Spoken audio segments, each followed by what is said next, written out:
Simon had been naughty. His mother ticked him off, and Simon began to sulk. His mother found him later, still sulking. "Still here, Simon. If only you could see yourself sulking. You do look a sight."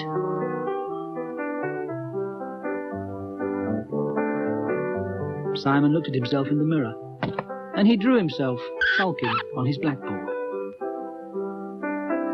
Later, feeling better-tempered, Simon went for a walk, and he met Henry, his chalk drawing friend. "Simon, there's trouble in the land of chalk drawings. Will you come?" So he followed Henry to the land of chalk drawings, and there Simon saw the strangest sight. The elephant had 5 trunks. The cat had prickles like a hedgehog. Ow! The dog had 3 tails and didn't know which to wag.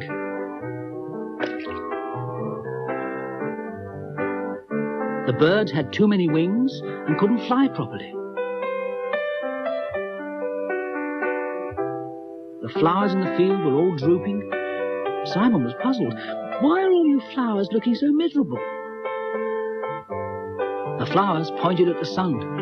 "Haven't you noticed, Simon? The sun has lots more rays and the heat is killing us." Simon looked at everything and was very puzzled.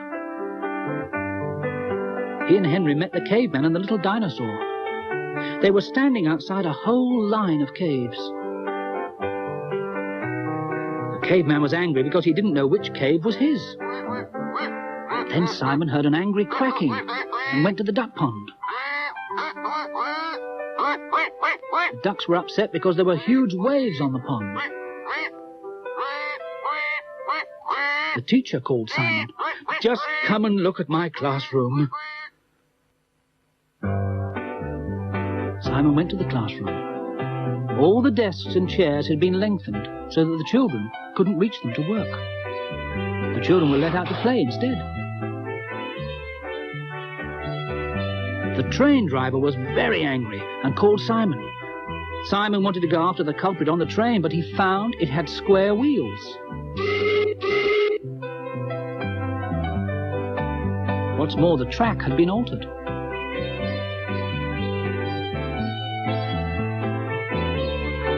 Simon and Henry followed the railway track, and there, at last, they caught up with the culprit.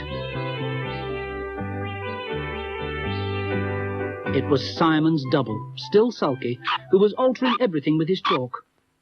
Simon asked him for the chalk. His double refused. "No, I want it. I like changing the drawings and mixing everything up." So Simon took his own chalk and drew a picture frame round his double. The double tried to get out, but he couldn't. Helpless, the double agreed to behave. So Simon drew a smile on his face. And now his double ran off happily to join his friends, the children, who liked him because he'd got them off school.